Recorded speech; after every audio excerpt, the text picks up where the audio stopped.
Okay, so I pressed stop because he was sort of just droning on a little bit, and I was afraid he was losing his point or something. I didn't know where he was going. Apparently, he was afraid that he was losing his point too because he stops pretty abruptly, makes a few jokes, and then he says some really scary and disgusting things. Let's see here. Of dark energy in the universe, or the amount of atoms in the universe, or the amount of total matter in the universe, or whatever, you change that line. So we can turn all of these knobs in our model until we get the best possible fit. And when we do that, we reach this conclusion. About 85. So he's built a model in which he can turn knobs, and he comes up with 84.3% of the matter is dark. The universe is dark matter. Well, congratulations, you have a model that says that. 5% of all the matter in the universe isn't atoms. It's this other stuff we call dark matter. Cool, huh? All right, going back to the theme of questions. I hope I've convinced you that, well, you shouldn't really be convinced that dark matter exists, but you can take my word at it that cosmologists are pretty convinced at this point. If anyone can convince you of something that complicated in 5 minutes, you're too gullible. But so what is the controversy about then, huh? Why is this controversial? Why is he acting like it's controversial? Why is he saying he's trying to convince us? Why is this an issue? Cool, huh? All right, going back to the theme of questions. Now that's how, by the way, that's how he finished this utterly unconvincing example here, followed by several other unconvincing garbage examples, which I just walked through with you. And how does he finish them all off? So we can turn all of these knobs in our model until we get the best possible fit. And when we do that, we reach this conclusion. About 85% of all the matter in the universe isn't atoms. Now, it's this other stuff we call dark matter. Finish off. Cool, huh? All right. So he's finished off all of his garbage examples. Does he feel confident about them? He says, cool, huh? All right, going back to the theme of questions. Going back to the theme of questions. He does not feel confident about the presentation he's just made. He knows that it's garbage. I hope I've convinced you that, well, you shouldn't really be convinced that dark matter exists, but you can take my word at it that cosmologists are pretty convinced at this point. You don't need to be convinced, but just take my word that we're convinced. Take my word for it. We are convinced of this stuff. Whether you're convinced or not, I don't know. But we are convinced. Believe me. Take my word for it. We are convinced. If anyone can convince you of something that complicated in 5 minutes, you're too gullible.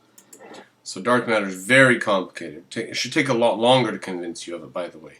If you're not convinced, it's because it's so complicated. But we're convinced. We can, again. Swear to God.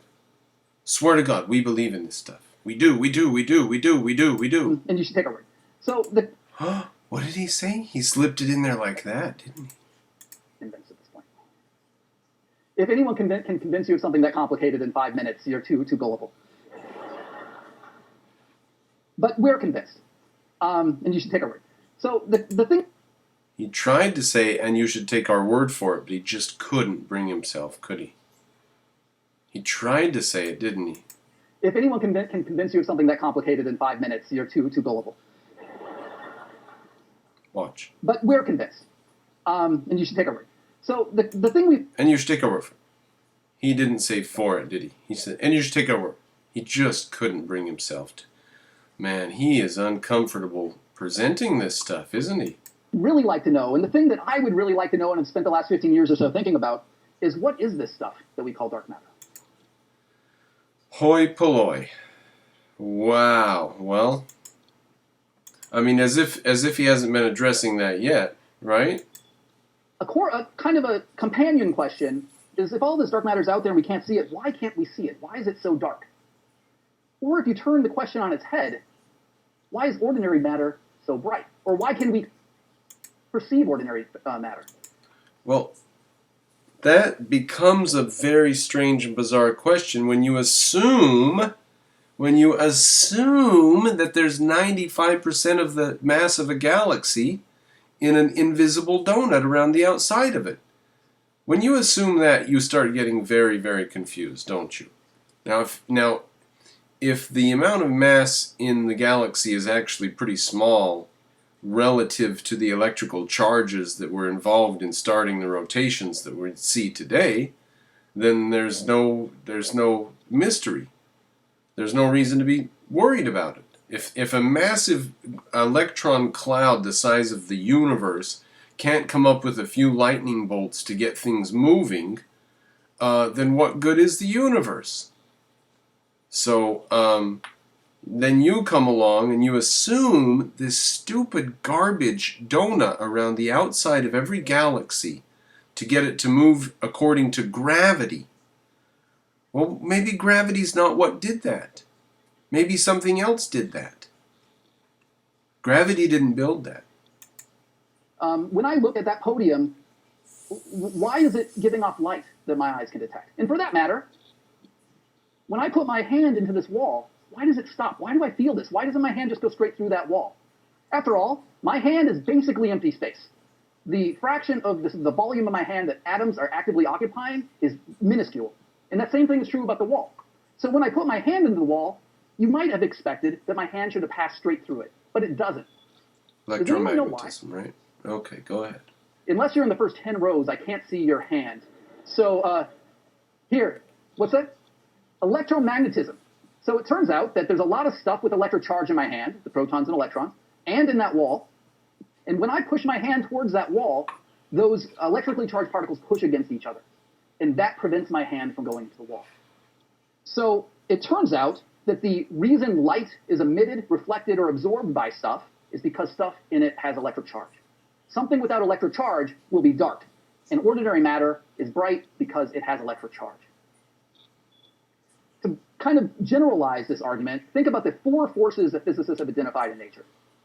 All right, so dark matter is going to be something that has no electric charge, which is ironic.